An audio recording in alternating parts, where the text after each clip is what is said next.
Well, good evening, y'all. Hope you're having a good evening. We are certainly enjoying all of the Olympics action that we've been watching the last few days. Yeah. And tonight we are talking all things Olympics as it does continue, all of the events in Paris. Yeah, the City of Lights, right? The biggest thing that has people chatting online, at least, is Simone Biles and her stunning return to the Olympics. And, of course, all for performances that she's had so far. Yeah, I think this was the comeback that folks were really rooting for. Yes, the redemption. You'll remember that Biles had to take that break from the sport to focus on her mental health. We all remember the so-called twisties, and we all kind of learned about that in real time during the last Olympics, and all eyes were on her. And she did not disappoint at all. And we actually saw she was all taped up, you could see with this picture, because she was nursing a calf injury, apparently.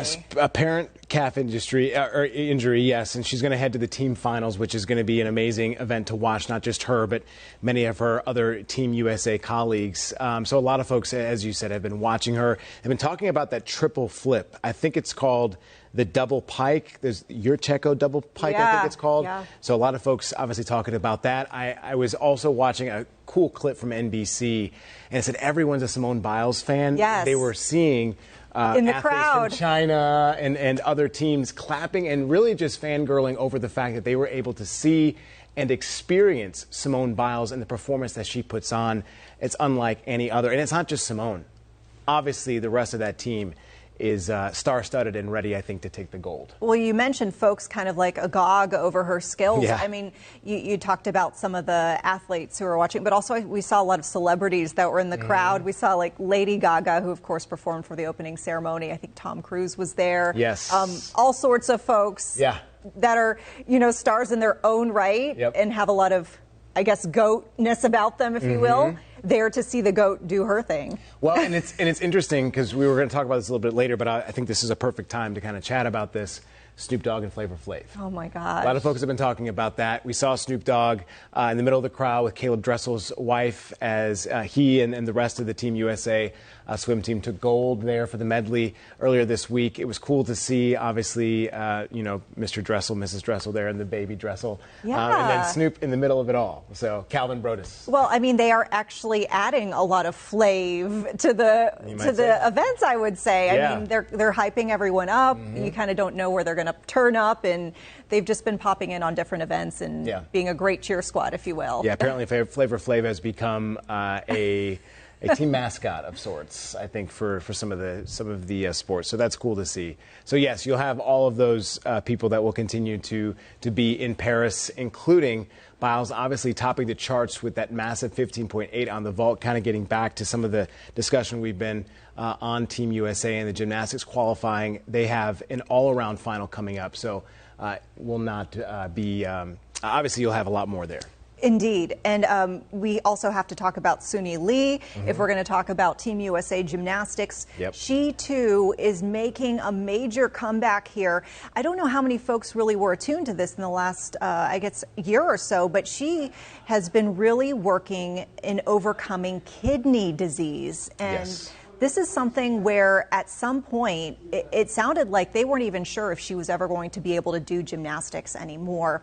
But we did see the 21-year-old qualifying for the all-around final despite that rocky start. But she shared some of her story. And I mean, it just astonished me. I mean, she said she gained 40 pounds because of some of the swelling she experienced, and just it sounded like a very painful and draining experience. She said most days she couldn't get out of bed or even train, obviously. So to have that type of mental attitude at that point in time where you don't even know if you're going to step back on an Olympic mat or maybe a gymnastics mat at all. That was all in question at that time. To see her come from there after she dominated in Tokyo and now 4 years later, I can't imagine the struggle and the journey that it's been. And I think her parents have shed some light on that as well.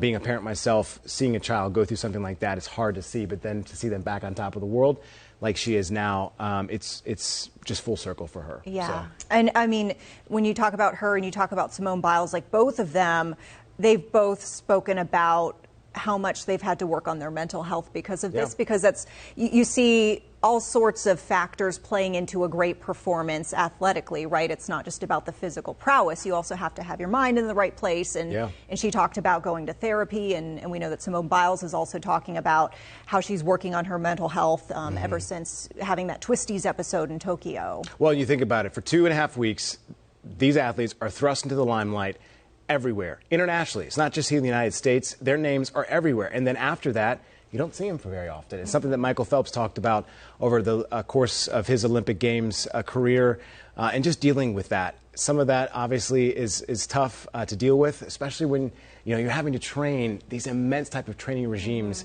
year in, year out, and you're not necessarily talking to someone or maybe talking to the media in this type of limelight. So to get it for a short period of time and then for it to be gone, it's tough to deal with. It really is. So obviously you'll see more of them, including, we have to talk about this, Tokyo gold medalist Jade KY will not compete in the final on the floor, but she did make it on vault. Yeah, so this follows an uncharacteristic performance by her. And, we talked about mental health. She actually came out with an explanation for this tumble that is kind of going viral right now, where you see her falling there doing the floor routine. And she wanted to make sure that folks who were watching at home knew that it wasn't about her getting nervous. She says she's actually sick. Like, she is physically ill, apparently. She has not been feeling well. She hasn't been able to eat. And so she came out recently and shared that with folks who might be wondering. And it sounds like even her father, who is also her coach, wasn't feeling well. I think it was as recent as Thursday. And so he didn't participate in some events or, some of the activities he was supposed to. Yeah, hopefully it's not a bug going around that team. That's not what they need at this time. But it's good that she did come out. Obviously, she didn't want the speculation that her teammate had to go through, Simone had to go through, and a lot of folks were talking about that Twisties incident that you talked about. There were a lot of people talking earlier on when we didn't necessarily know what was going on. Everything, right? And so it's good to kind of refocus, not necessarily just the media, but I think everyone in Team USA wants to know what's going on here. Yeah. And like I said, the limelight is intense, especially when you're this far from home for 2.5 weeks and the competition is this high. Yeah. Well, to your point about the bug, and it sounds like, Team USA and coaches, they knew about this illness, and so they felt like, while it wasn't their story to share, they have this on their radar. Hopefully it doesn't cause any problems. Sounds like if she's still feeling ill on Tuesday, Simone Lee is actually going to join Simone Biles and Jordan Childs as the representatives for the floor and the vault. Good to see. Good to see that. We'll go from the mat now to tennis. Of course, 20-year-old Coco Gauff taking the world by storm, and she has, so she's continued to do so. But she's the youngest American woman to win a singles match since Venus Williams in 2000. She's just been phenomenal. She has been. I mean, there's really nothing about her performance that you could say is really a weakness. Right. And this has been a long-awaited debut, too, because she actually had to withdraw days before the Tokyo Games because she tested positive for COVID-19. So really just yet another instance of, I guess, redemption, even though, something like that is not always really in your control. Same storyline. But it's just great to see her shining in this respect. And we also know that she also got to join LeBron James carrying the U.S. flag for the opening ceremony. So it just feels like this has been a very spectacular games for her thus far. Well, and she gives you so much insight. It was interesting. I read an article on ESPN that she had a discussion with Noah Lyles, I think on Sunday morning, 2 days after the games kind of had started, and a lot of her tennis compatriots had moved out of the tennis village, apparently. So she was still there by herself. She was eating breakfast, training by herself. And Noah just came up to her and said, listen, I know this is a moment of solitude, but just kind of feel everything that's going on. You're number 2 in the world. Might I say, she's the world's number 2 ranked women's tennis player. So she's got it all. And just sometimes you have to be reminded that you got it all. Yeah. And that's what he did for her. And I think she commented, too, that this was everything she wanted and more like when she expected about coming back to the Olympics. Yeah. And, I mean, she got to carry the flag next to LeBron. Yeah. It looked really cool. That's number one. And then obviously it was a cool scene. Following up with her win. So. Yeah, and we also have a USC Gamecock now, a part of a major win today. Just hours ago, USA women's basketball taking down Japan with some ease. The score 102-76. Yeah, that's the score. That's the score right there. Asia Wilson, big part of this, a whopping 24 points. She also had 13 rebounds. And Japan did some things to kind of briefly keep things interesting. But once again, You saw the score. Team USA putting on a dominant performance here. They're going for their 8th straight gold. They've won 56 Olympic wins in a row. One of the most dominant teams in the entire Olympic history. Their next game is going to be Thursday against Belgium. I don't see anybody stopping these women. They are quite good, and they played electric today. So we'll see where they go. Yeah. A great medley, if you will, of folks and skill sets. On the men's side this weekend, the team dominating Serbia 110-81. Obviously, the joker on the Serbian team, so they were able to beat him and the rest of his team. Two of the most experienced Olympians, of course, LeBron James, Kevin Durant were the stars of the show. LeBron James actually notching above 20 points, almost had a triple-double. I think he had 29, 8, and 9. It's crazy because at LeBron's age, he should be playing in a different league like the Big Three, but this man is leading an Olympic team with young stars that are around 20 on this team. I think everyone is just kind of watching him and going, well, when is it going to... When's Father Time? It doesn't. When's it Father won't. Time? Yep. Stop waiting, folks. Just settle in and enjoy. He works hard. He works hard in the background to get to where he's at, but it's good to see that they're starting on a high note. Yeah, well, speaking of working hard, we are already seeing so many medals coming in and checking in with that medal count. The U.S. is leading 20 so far, host country France in second with 16, and then we see Japan and China rounding out the top 4 with 12 apiece.